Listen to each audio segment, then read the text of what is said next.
Hi there. Thank you very much for playing The Beginner's Guide. My name is Davey Reedon. I wrote The Stanley Parable, and while that game tells a pretty absurd story, today I'm going to tell you about a series of events that happened between 2008 and 2011. We're going to look at the games made by a friend of mine named Coda. Now, these games mean a lot to me. I met Coda in early 2009 at a time when I was really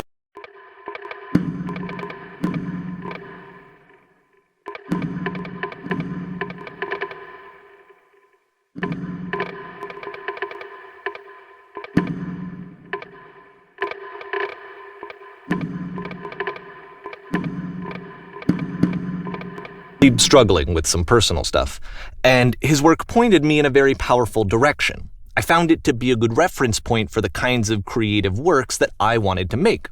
So just to start you off, this is, I think, the first game he ever made. It's a level for Counter-Strike. You can walk around here, by the way. And mostly it's just Coda learning the basics of building a 3D environment. But what I like is that even though he starts from the simple aesthetic of a desert town, he then scatters these colorful abstract blobs and impossible floating crates around the level. And of course, it destroys the illusion that this actually is a desert town, and instead this level becomes a kind of calling card from its creator. It's like a reminder that this video game was constructed by a real person. And it kind of makes you wonder.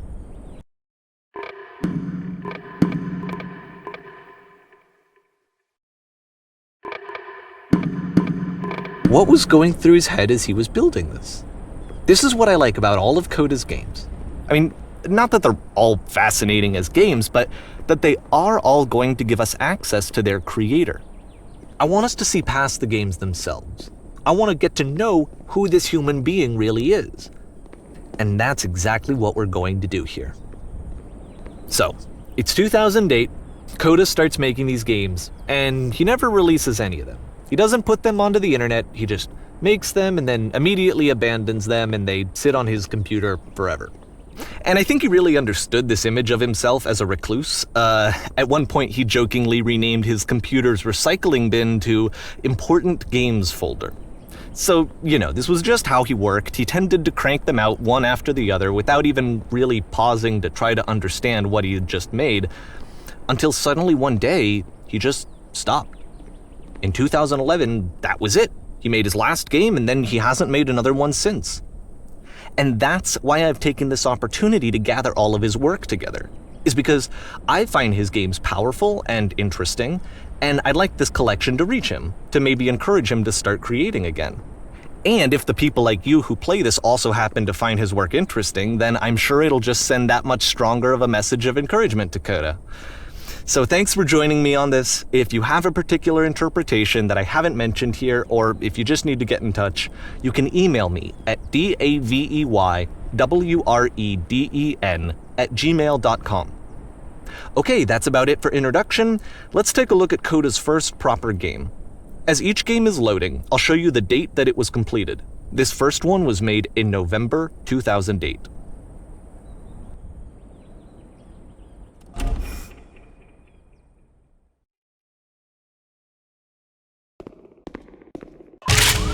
Warning. Whisper machine active. Shift destruction imminent. This game is called Escape from Whisper, and it's one of the more generic games you'll see from Coda.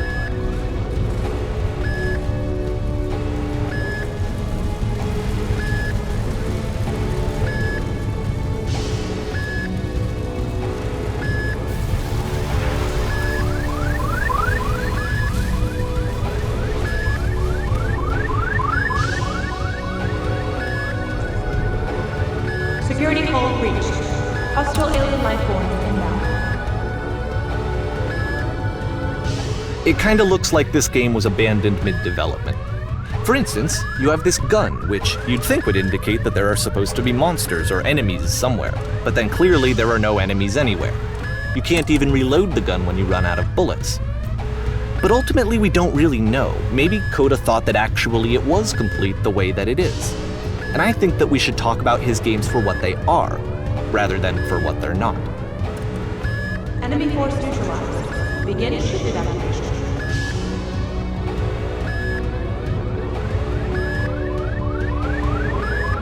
I love how you can see the bottom of the universe from this room.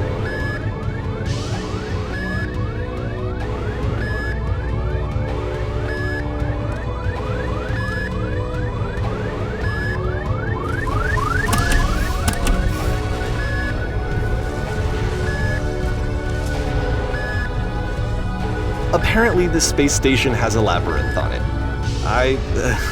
Sure, I don't know. There's really no reason for it that I've ever been able to discern, so in the interest of time, I'm just gonna skip you on past it.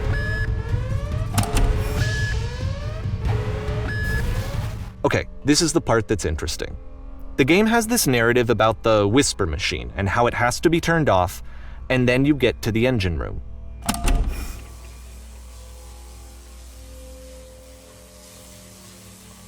Hey, you there, in the engine room. You could save us all. That beam is powering the whisper machine. We could disrupt it by introducing a great enough heat signature. If your body could stop the beam. It's so much to ask, but for all of our lives, would you do it? Could you give yourself?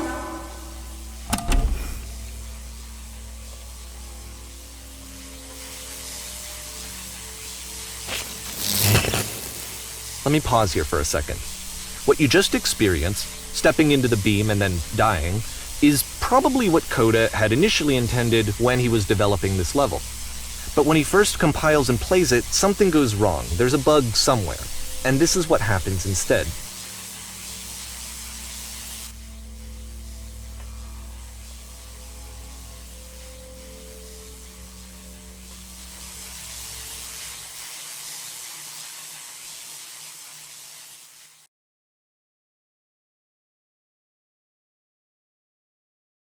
The beam causes you to start floating. And this is an important moment for him. Because yes, this is technically a glitch, but Coda identifies something human about it, like how small it makes you feel in the face of this larger chaotic system. Or this floating could be the afterlife, a peaceful place, juxtaposed against all of the hysteria that you've just had to traverse. I don't even know. I have no idea what he was thinking, but what's clear is that after making this, something lodges itself in his brain. He wants to do more of these really weird and experimental designs. So he stops work on this and moves on to a stream of tiny little games that go in all sorts of directions. Let's go ahead and take a look at the first game he made after leaving this one behind.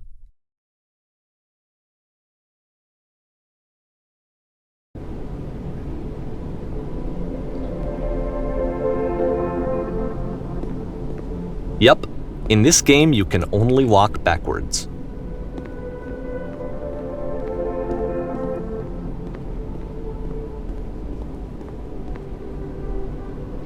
So it's a short and relatively minimalist experiment combining motion and narrative.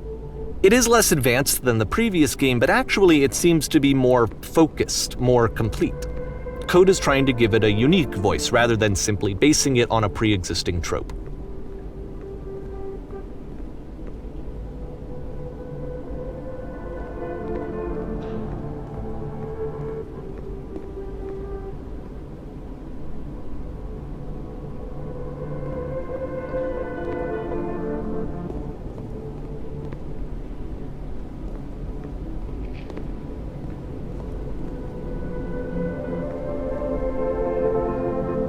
It's a short little thought, it says what it wants to say, and then it ends.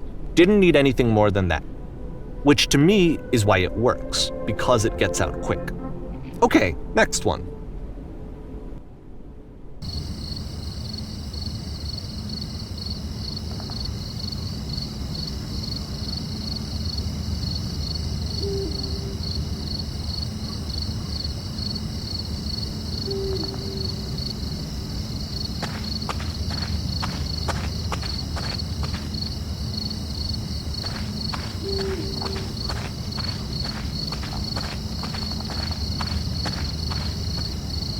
And that's it. Okay, the meaning of this game won't be clear just yet. Please be patient with me for a few more games, and I promise you'll see what makes it interesting.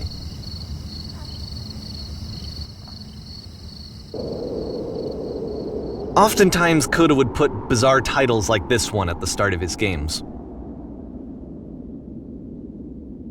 I wish I'd known him at the time that he was making these early games. He would really only talk to me about his work as he was making it. Once he stopped work on a game, that was it. It was dead to him. And I don't agree with that at all, but what are you gonna do?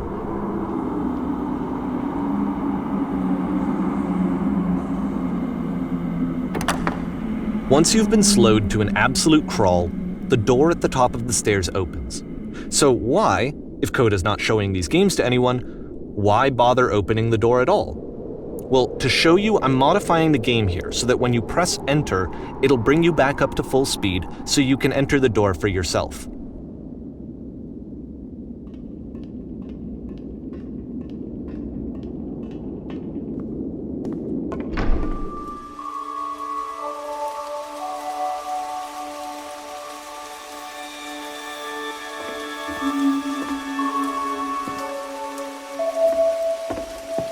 A room that's warm and nice and filled with little ideas for games.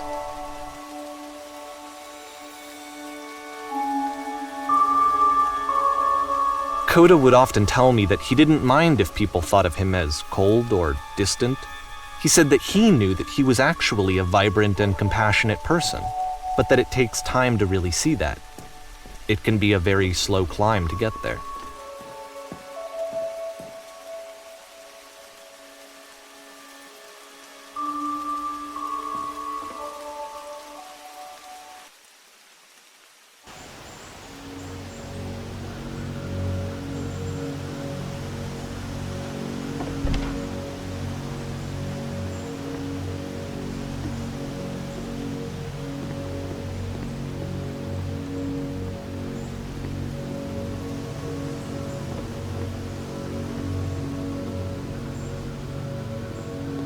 Well, this is new for Coda. It's an actual puzzle. Go ahead and see if you can solve it.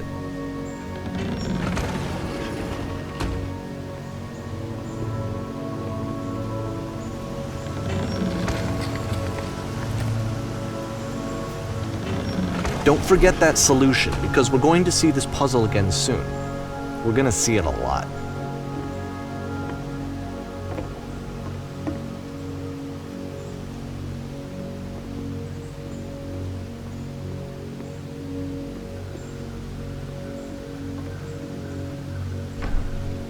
So that seems to be it, right?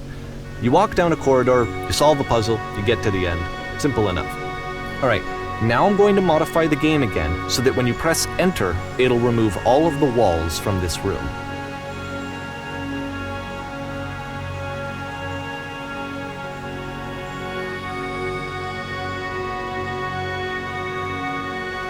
How about that? There was more to it than we had any way of knowing. I actually find it funny that this game comes after the Stairs game, since they essentially convey the opposite idea.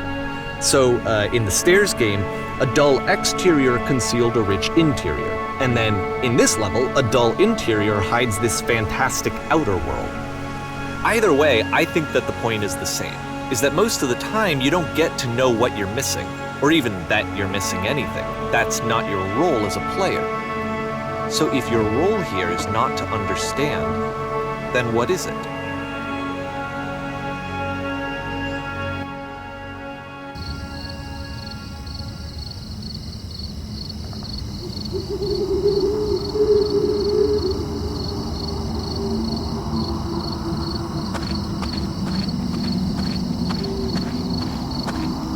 Aha! So, this, combined with the entering game from earlier, tells us that Coda believes his games are connected somehow. It could even be that the Stairs game and the puzzle game are literally connected in between this and the entering game. There's a bigger picture that all of his games are meant to play a role in, some larger meaning that we won't be able to grasp until we've seen all of them. And once we have, we can step back and start to understand what exactly that bigger picture is.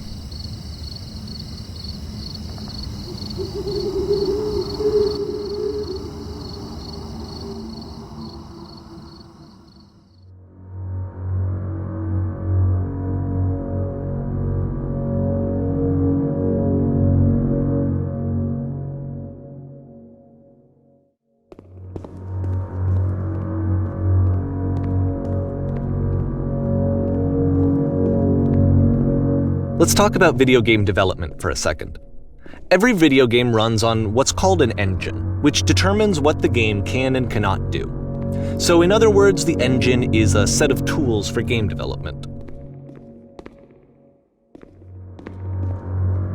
To make all of these games, Coda is using an engine called Source. Like all engines, Source has certain things that it does well, and it has certain things that it does poorly. One of the things that it does very well is boxy linear corridors. That's why so many of Coda's games are set in these large, flat, empty rooms, is just because he's working with what the engine does well.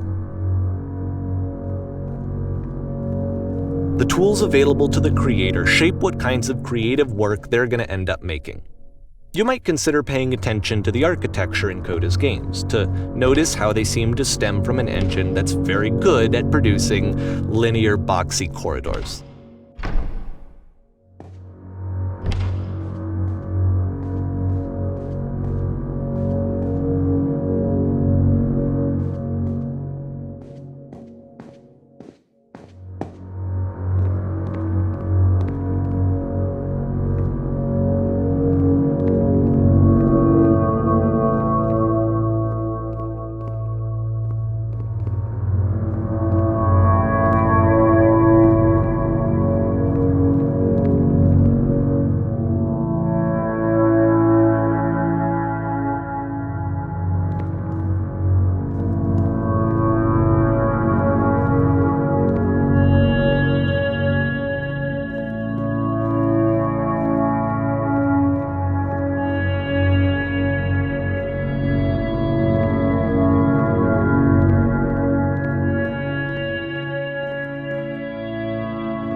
This prison, funny enough, in Coda's original design, the doors stayed shut for a full hour before letting you go.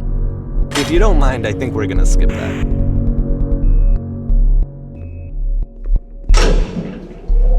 This is something that he and I used to argue about a lot. You know, whether a game ought to actually be playable, whether it means anything if no one can get through it. And I would always defend that, all this work goes into the game, why not make it playable and accessible? And so we just got into heated arguments over it, and there was one time that after one of these conversations, he went home, and a day or two later, he sent me a zip file entitled Playable Games that was full of hundreds of individual games, each of which was just an empty box that you walked around in and nothing else. Believe me, I played every single one of those just to find out if there was like a gag hidden somewhere. There wasn't.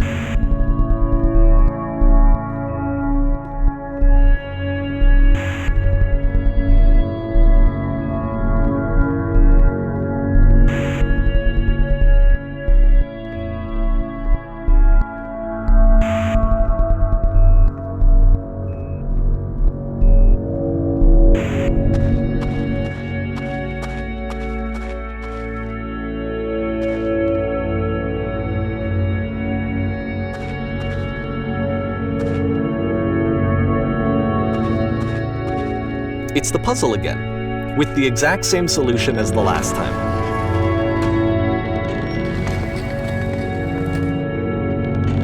There's still no clear indication of what makes this puzzle so special that Coda is going to return to it over and over. But I promise I'll share with you my interpretation very shortly.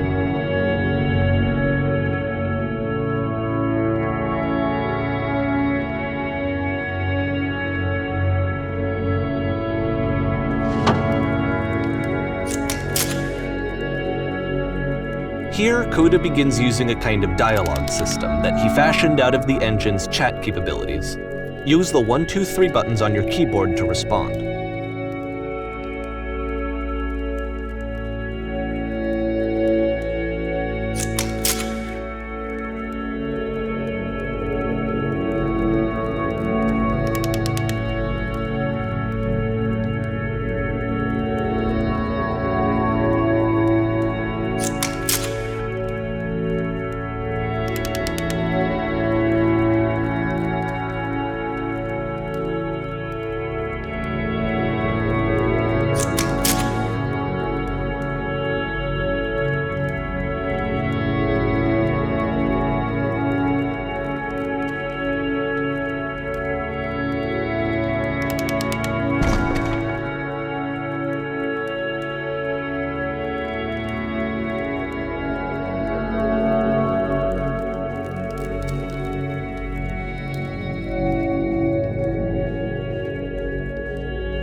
And so we make one last descent down to the final floor of the level.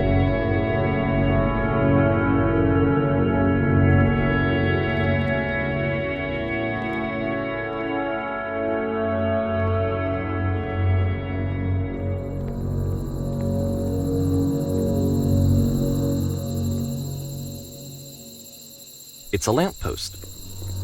Okay, I can't tell you quite why, but for some reason Coda fixates on this lamppost. It's going to appear at the end of every single one of his games from here on out. I'll tell you what I think. I think that up to this point, he's been making really strange and abstract games with no clear purpose, and maybe you can only float around in that headspace for so long. Because now he wants something to hold on to. He wants a reference point. He wants the work to be leading to something. He wants a destination, which is what this lamppost is. It's a destination. We're going to see it in the work as well. His games are just going to become a lot more cohesive, a lot more fully developed, with more of a clear idea behind them. And as we go, that idea will get clearer and clearer and clearer.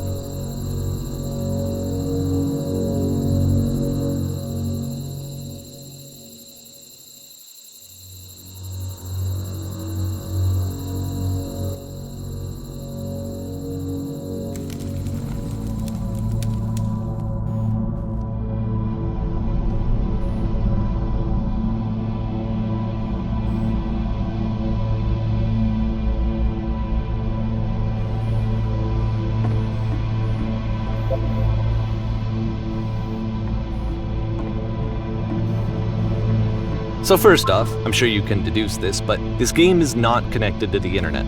All of the notes that you're going to see have been written by Coda. This was actually the first game of his that I ever played. This was shortly after I met him at a weekend game jam in Sacramento, where I grew up. I saw him working on this very level, and it was just so different from anything that anyone else was doing. So right away I was like, I have to be friends with this person. In retrospect, I think I was probably a bit too pushy, trying to get his attention. I was over-enthusiastic. But he was very gracious about it and very patient with me. And I cooled off eventually. Oh, feel free to skip over any of these notes if they're not doing anything for you. Nothing extra is going to happen if you read all of them. Either way, to me they convey a sense of loneliness. I see this person who's filled with thoughts and feelings and beliefs and has no way to express them except as scattered and unheard voices in a game that wasn't meant to be played.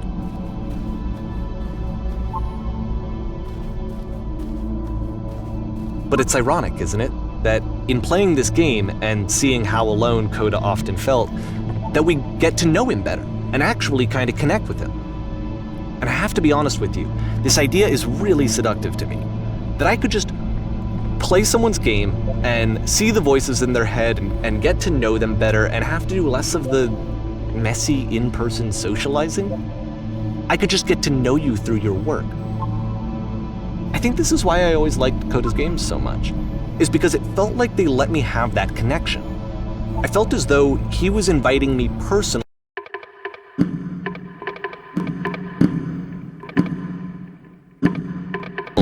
into his world. And then I feel less lonely too.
At the end of this level, we're going to see the puzzle again. And here, I'll tell you what I think the puzzle means. Each of these games represents an idea that was on Coda's mind at the time that he was making it. And the puzzle is a way of closing the door on a previous chapter of his life before moving on to the next one. In each of his games, after exploring a theme that, he might find difficult, Coda can then place this puzzle that he knows has a reliable solution, he understands exactly how it works, and so it gives him a simple mechanism for moving on.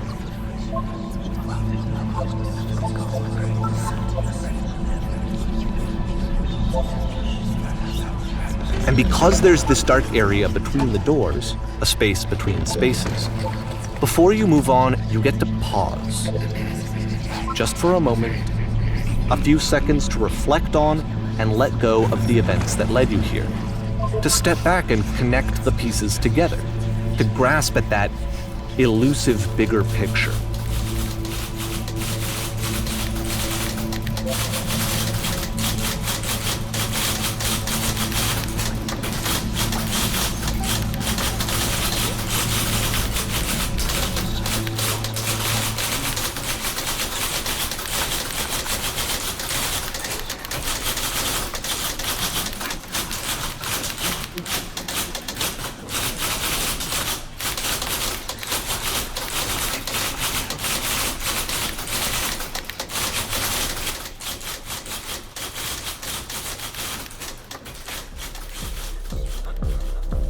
Okay, this one is tough. It's gonna kind of just spin its own wheels for a few minutes. Hang with it.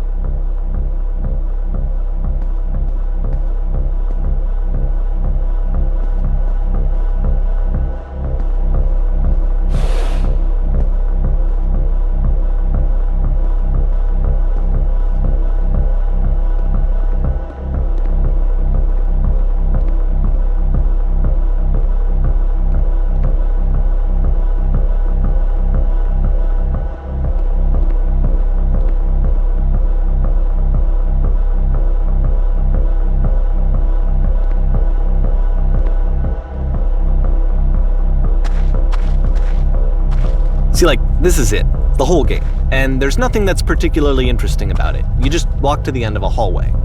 Except, for some reason, Coda gets really fixated on this prison that has all of this modern furniture. And I don't know why, but he decides he needs to revisit this prison. He's gonna start over, use the same assets, turn it into something else. Okay, cool, here's version 2.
there's a bit more to this one, but still it's not really communicating anything. It's kind of just weird for weirdness' sake.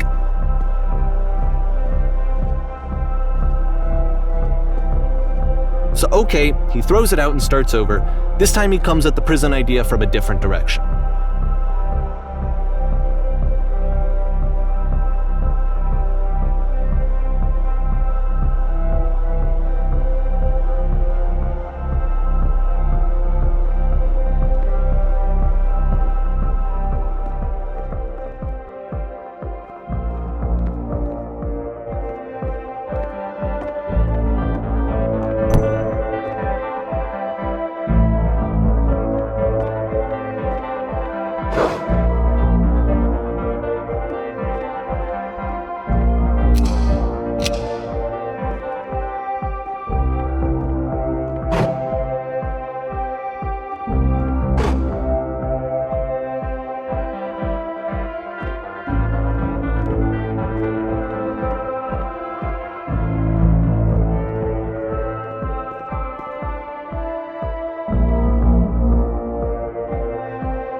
And of course, now the table is gone and you can't begin the chain of events to escape. Here's a version where there are no bars, but you can't actually get to the well. And then a version where the inside of the prison is the outside and the outside is the inside. Let me just blink you real quick through a few more of these. I mean, he really unloaded on this prison idea. There's nearly a dozen of them. Personally, I think it's awful to watch this, to see a person basically unraveling through their work. And for what? Like, at what point do you just go, maybe there are game ideas other than this prison that I could be working on? But Coda doesn't have that voice telling you to stop, that particular mechanism of defense against yourself. Without it, you just spiral. And so he keeps going and going and going and going and going, and then he hits on something. And he likes it. And that's it. He's done. He stops making prisons. This is the very last version of the prison game that he created, and the reason I think it works is that the prison is not actually in it.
It's a conversation. And so this is what Coda wants, is to be able to talk to someone, to share what's on his mind, and to get some good advice from someone who knows. But the irony is that even in this scenario, you're still talking to yourself. You know, all of these games so far are Coda talking to himself.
I can see why he considers this a fitting conclusion to the prison games. After all of the obsession and frustration, just to be told by someone you can trust that things are going to be okay. Wouldn't that be nice?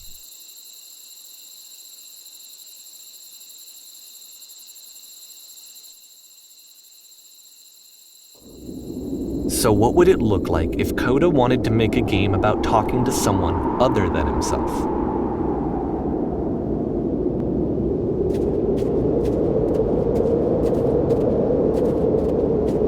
To me, this environment is meant to represent Coda's puzzle, with the 2 doors on either side and a dark transitional space between.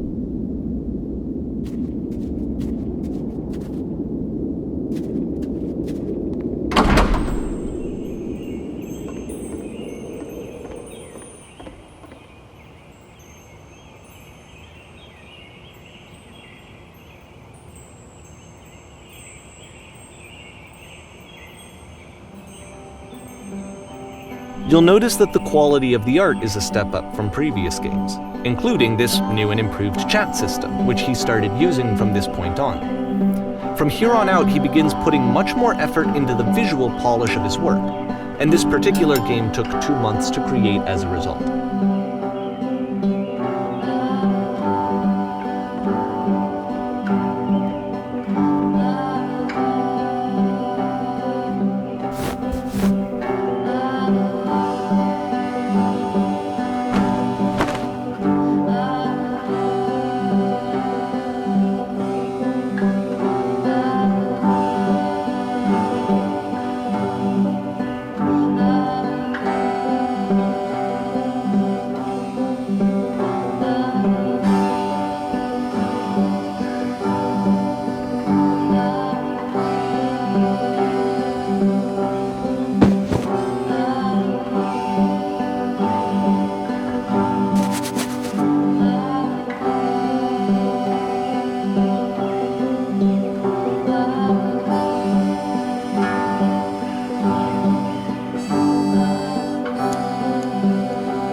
After the intense set of prison games, this house cleaning level almost feels like cleansing.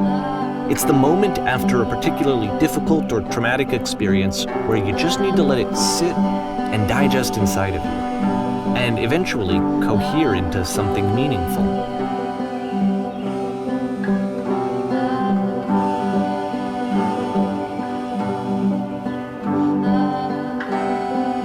I know that Coda really liked this game.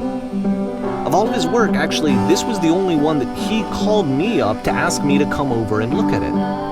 This was during a period of a few months where he was like grossly happy all the time, just walked around with a constant smile on his face.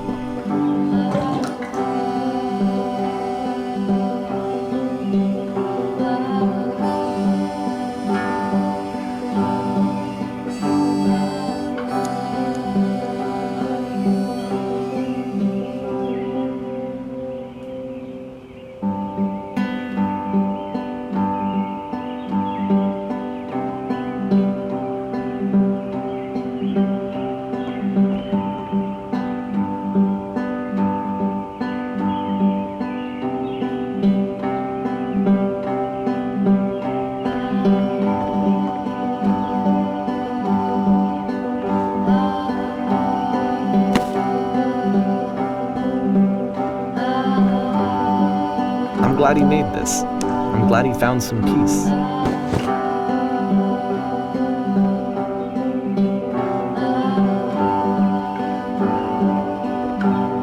But, of course, it can't last. The music stops, your companion is gone, it's time to leave. The door at the top of the hill is now open as well.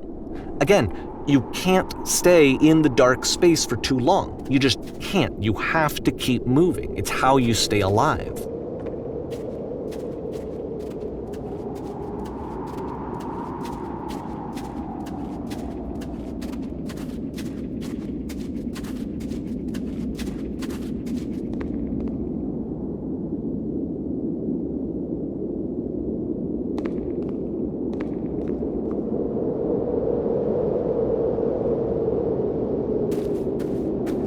Which is the whole point of the puzzle doors, right? That sooner or later you have to pick up and move. I really thought that was the point of it.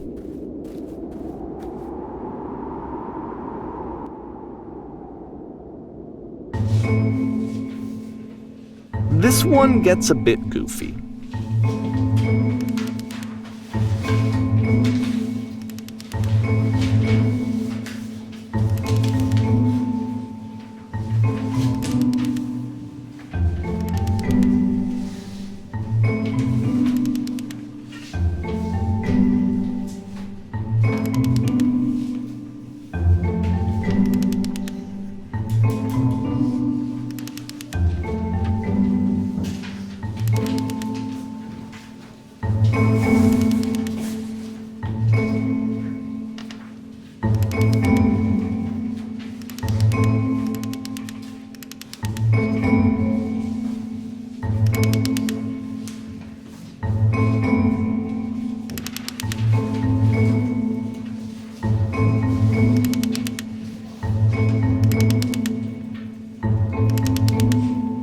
About halfway through the game, the perspective shifts.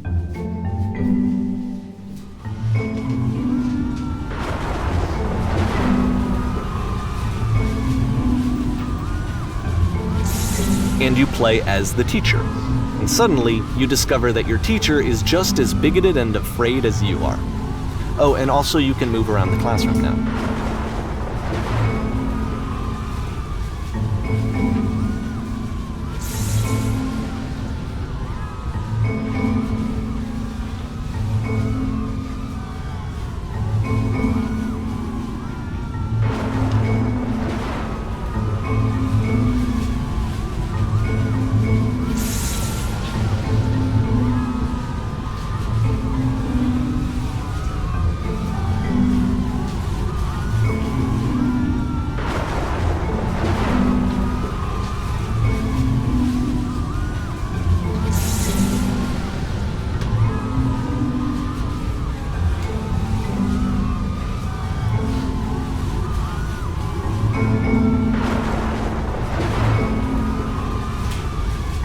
I fell pretty hard for this one. I feel like it's one of the most relatable experiences that you can have. To assume that some other person is perfect and totally fulfilled in every way, and completely miss all of the little flaws that make them painfully human. I think about this game a lot these days.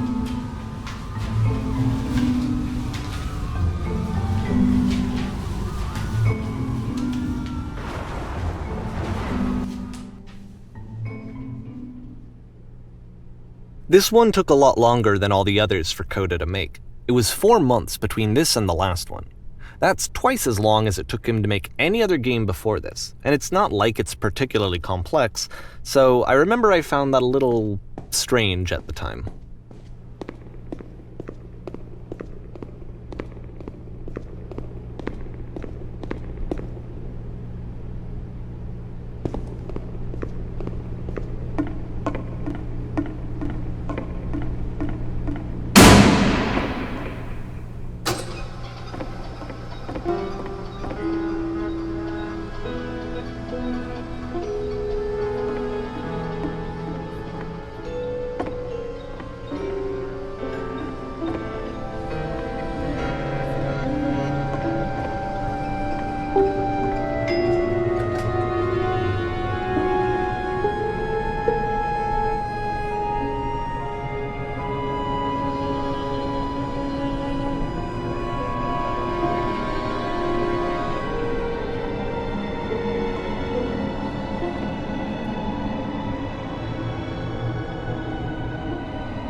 The game ends with this eerie premonition of what's going to happen next in Coda's life. The solution to social anxiety, to fears of having to perform and having to chase success, the answer for Coda is to withdraw, to hide himself away. Which is what leads to scenarios like the stairs that slowed you down several games ago, where it just becomes harder and harder to access Coda's inner landscape because he keeps retreating. He just keeps backing away from possible connections to anyone other than himself. And to be honest, I didn't consider it very healthy when I first played this game. It looked to me like he was trying to justify the idea of just disconnecting yourself from the world. And that wasn't what I wanted for him or for his games. Because I feel like a lot of his games are inviting me to connect with this person, to bring him closer. But what can you do? After this, Coda went off and took another 5 months to make a new game.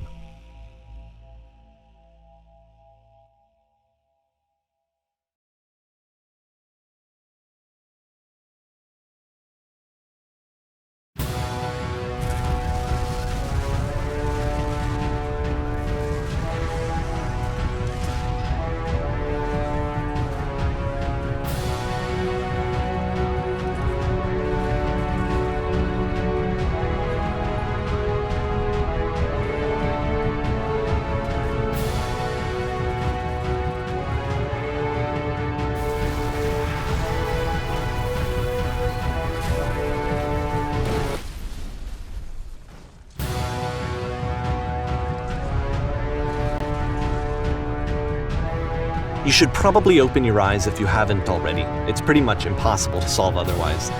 And there is a solution, by the way.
Like I said, I was getting concerned. First off, he's never been this explicit in his work about exactly what he's thinking. So where's that coming from? But then even weirder, his work has potentially stopped being an outlet for him. Not like he's having trouble iterating on ideas, but he literally just can't think of new ideas anymore. And in person, he was being a lot more distant than usual. Like, you know how sometimes a person will just deflect anything that you say in order to keep themselves disconnected all the time? It was that kind of thing. Here was the point in my relationship with Coda where I really started to wonder if he needed my help in some way.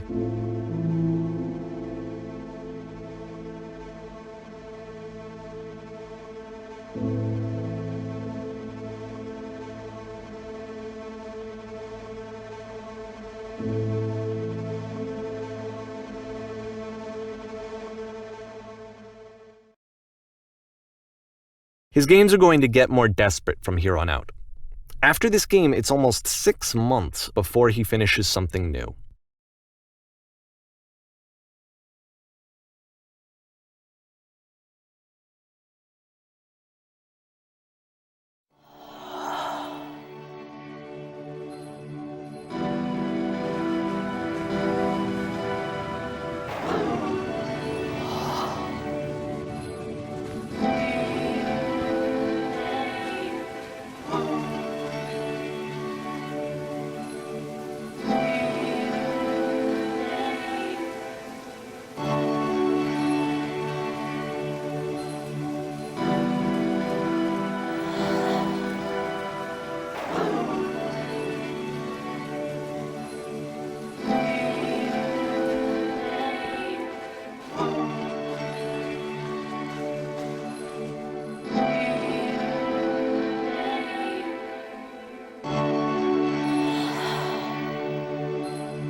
If the last game featured Coda talking explicitly about his creative frustrations, this one turns it up to 11.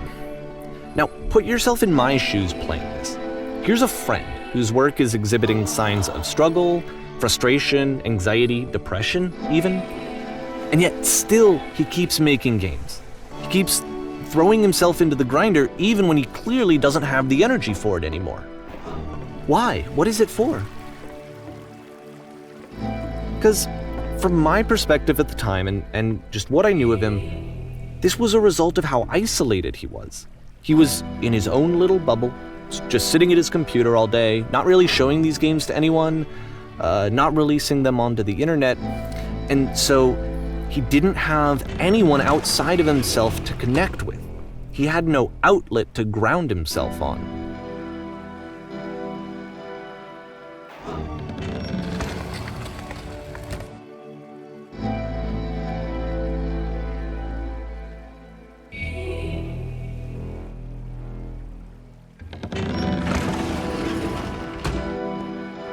You can't talk yourself out of loneliness. It doesn't work that way. You can't be the one writing both the questions and the answers. Then there's no movement. Then there's no circulation.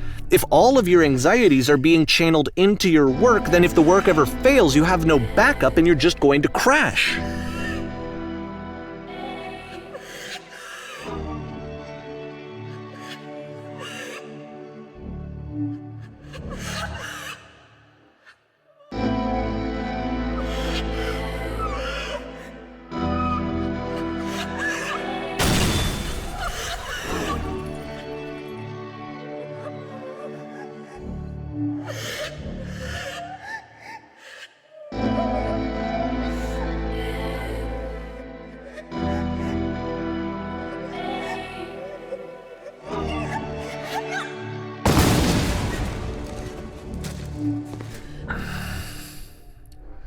Seeing this game at the time that he made it, it looked really unhealthy to me. I was watching him do this to himself, and I hated it. I hated seeing him so trapped. It's like, video games are not worth this amount of suffering. This is someone I really cared about, and I used to get so much joy out of seeing him create. For him to suddenly become angry and frustrated like this, it was the worst thing for me. I don't know. This is what I felt at the time. I don't know how else to explain it. I wanted it to stop more than anything. I had never felt so rotten. I needed more than I had ever needed anything for this to stop. But it didn't stop. After finishing this one, Coda takes another 7 months and comes up with a new game.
And of course, it's the machine.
So now the work is becoming self-destructive. And I'll tell you, at the time that I first played this game, shortly after he made it, here's what I'm thinking to myself. I'm thinking that code is stuck in his own head, and that it's having a very negative effect on him, and that all he needs to do is just start showing his work to people, to get some actual feedback on his games. It might get him out of isolation. And so, as I'm thinking this, I realize that I could be the one to initiate it. Because it would never occur to Coda to start actively soliciting feedback, so what if I did it for him? If he could see the difference it would make to have more actual conversations with other human beings, would that bring him out of his mental spiral? Would it give him confidence in himself? Would it bring meaning back into his work?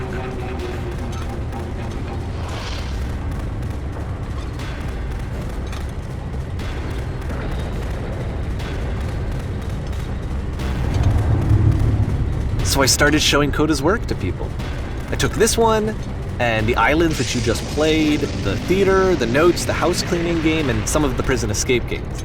I brought them to people that I knew and trusted. I asked their opinions. And the great part is that they really loved his games.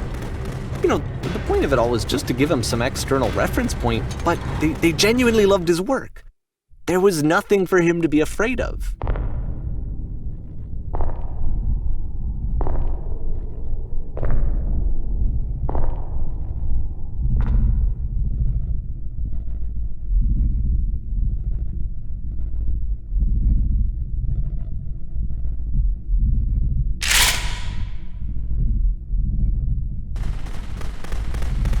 Can you see why I felt like this was the right thing to do?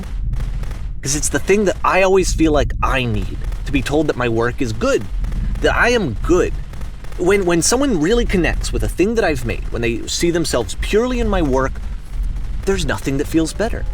And I got to give that very same feeling to my friend. I did something, I really felt like I'd done something good, like I was a good person. I felt like there was a friend who was in trouble and was unhappy and maybe didn't like themselves, and I could fix it. If I could give him this gift, maybe I could fix the problem. When they told me how much they enjoyed his games, it was the best feeling. It was the absolute best feeling. It made me feel so happy, so beautifully, beautifully happy.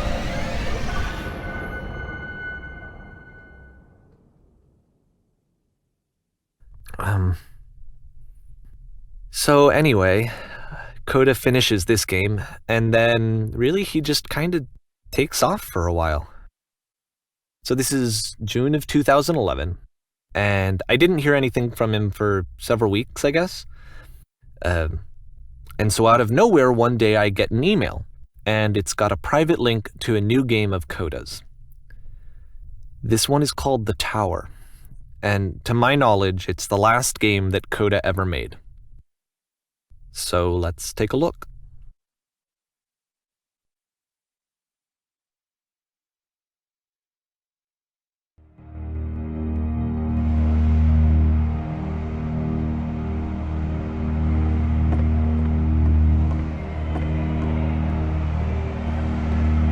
And this is where I have trouble saying anything meaningful about Coda's work.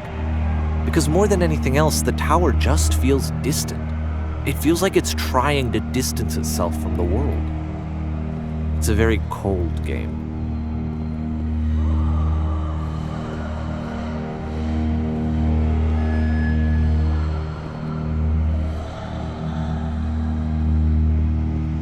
This room actually has a maze in it.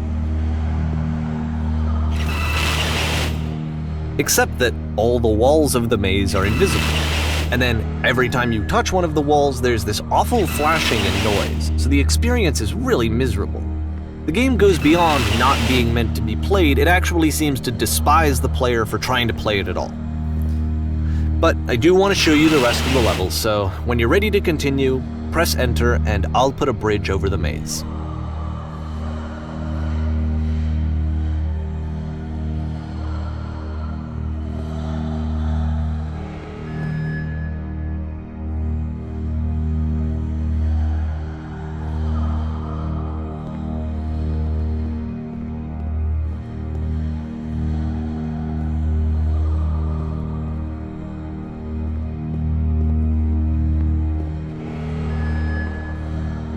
And to be fair, it's not like this is the first game that's needed some modification to be playable. Like the house cleaning game. You know, that one used to actually loop the cleaning chores and you just cleaned a house forever. I had to cut it off so that you could exit the house and the game would actually end. But that game had an idea that it was actually trying to communicate. What's the deeper idea behind the invisible maze?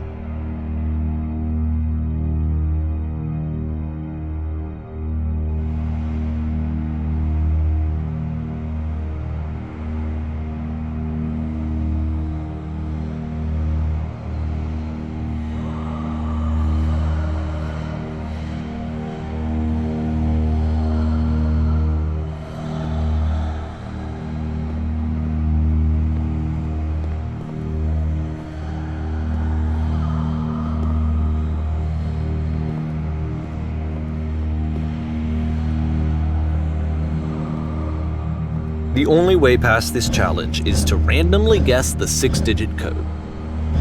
Like the invisible maze, it's frustrating to me, because it's the opposite of everything else that Coda has made.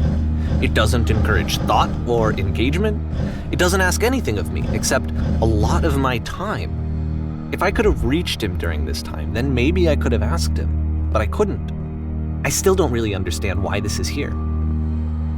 I'll put the code on the ground for you here, though, so that we can move on.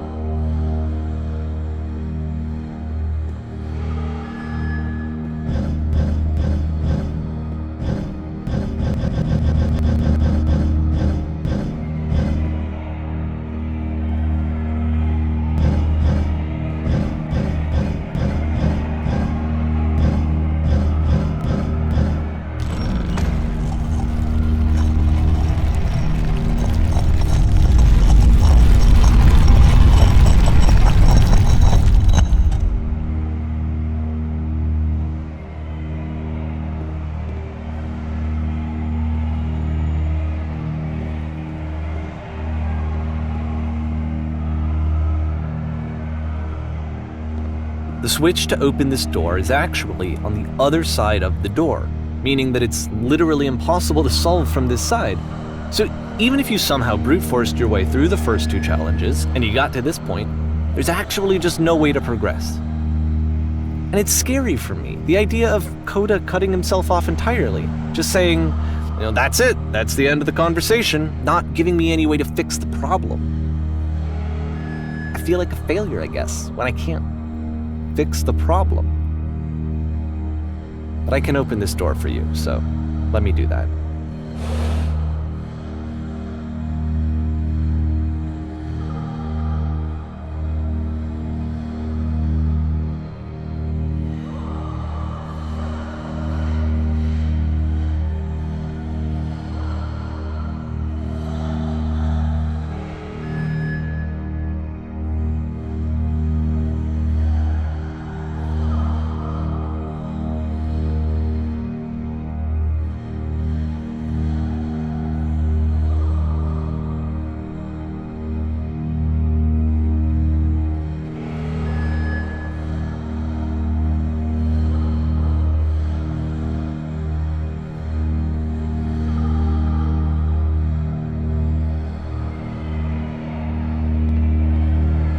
Was I a failure for not understanding this game? I mean, I don't know why I would be. It's not like everything needs to have a solution, but I feel it somehow. I feel like I failed, and I don't understand why. I remember, it's June of 2011. I'm playing this for the very first time, and as I'm playing, I'm thinking to myself, I don't know this person. I have no idea who this person is. It wasn't the guy I knew, it wasn't my friend. I had come to so many conclusions from looking at all of his work up to this point, and then suddenly none of them... I had been trying to, though. That was the thing.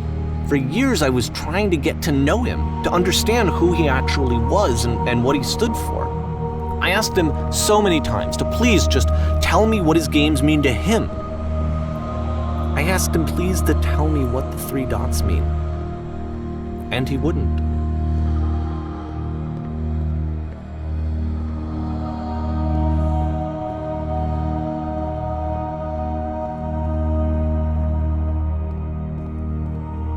I just felt so strongly that if I could have connected with him, that if I could have somehow made his work my own, that I would finally be once and for all happy. It was that I needed to see myself in someone else. I needed to be someone other than me. But he stopped and left, and it felt somehow like I had failed.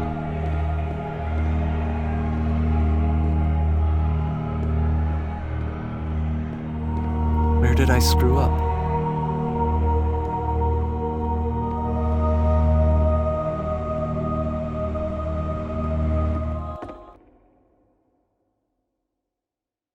I'm the reason that you stopped making games, aren't I?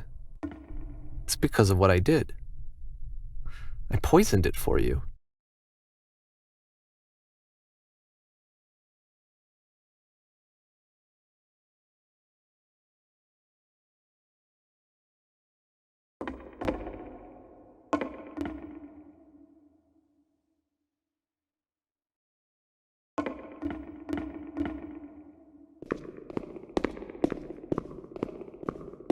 I don't think I ever told you this, but when I took your work and I was showing it to people, it actually felt...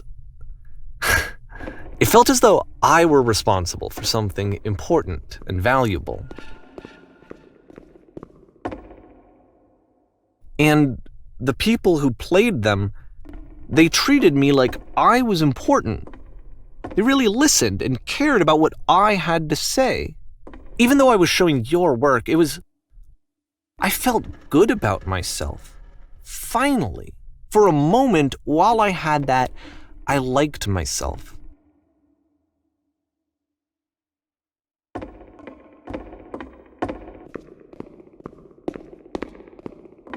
And then you stopped, and I didn't have anything left to show people. I just had to be with myself. And as soon as that happened, there was no feeling at all. Nothing. Less than nothing. What does that mean?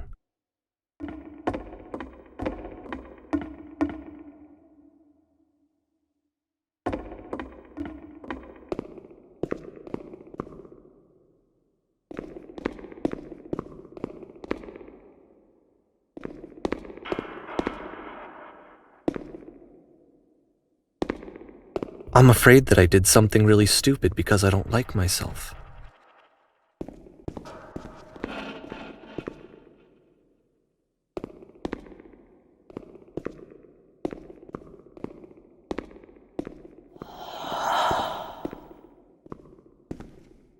That's why I'm releasing this collection of your work, is because I haven't been able to find any other way to reach you. I've tried everything. And so a part of me has hope that if I put this compilation out into the world, and if I put my name on it, that maybe enough people will play it so that it'll find its way to you, so that I can tell you that I'm sorry. I know I screwed up. If I apologize to you truly and deeply, will you start making games again? Please, I need to feel okay with myself again. And I always felt okay as long as I had your work to see myself in. I mean, is something wrong with me? Because I know that I did an awful thing, and I'm doing it again right now. Like, I'm showing people your work, but I can't stop myself from doing it. That's how badly I need to feel something again, like I'm an addict. There has to be something wrong with me. Can I apologize? What if I tell you I was wrong? Will that work? Will that fix it? I don't know. I don't think it will, but there's nothing else that I can do. Just tell me what you want. I'm sorry. I'm sorry. Please, start making games again. Please help me. Please give me some of whatever it is that makes you complete. I want whatever that wholeness is that you just summoned out of nothing and you put into your work. You were complete in some way that I never was. And I want to know how to be a good person. I want to know how not to hate myself. Please. I'm fading, and all I want is to know that I'm going to be okay.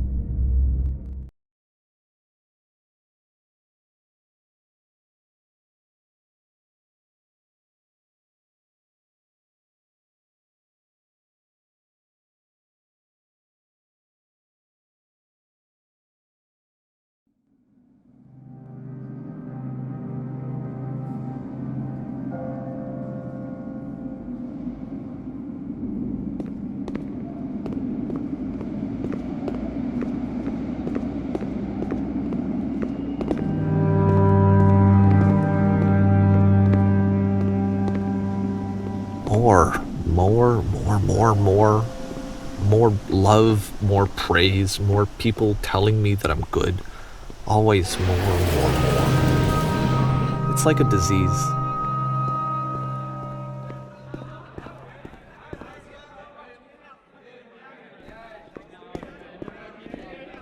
Solution.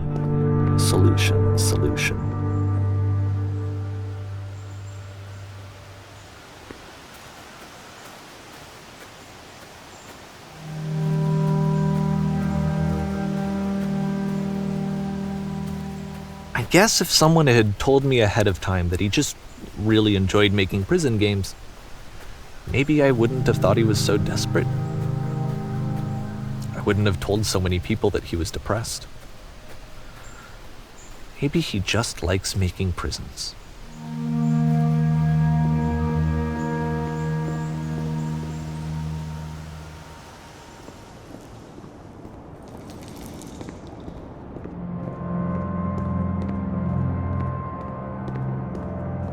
Even now, the disease is telling me to stop. Don't show people what a shitty person you are. They'll hate you.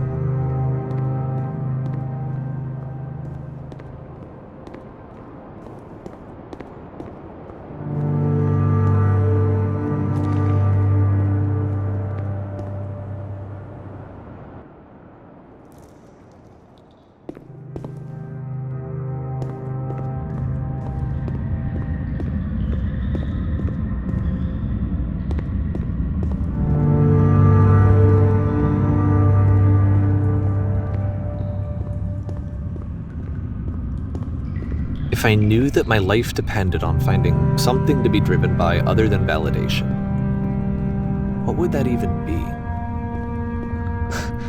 It's strange, but the thought of not being driven by external validation is unthinkable.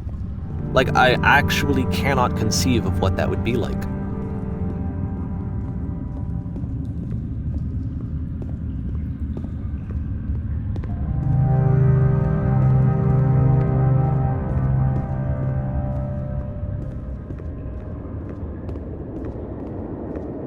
What now?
I think I need to go. And I'm sorry, because I know that I said that I would be here and I would walk you through this, but I'm starting to feel like I have a lot of work to do. I have a lot that I need to make up for, and so I'm just gonna...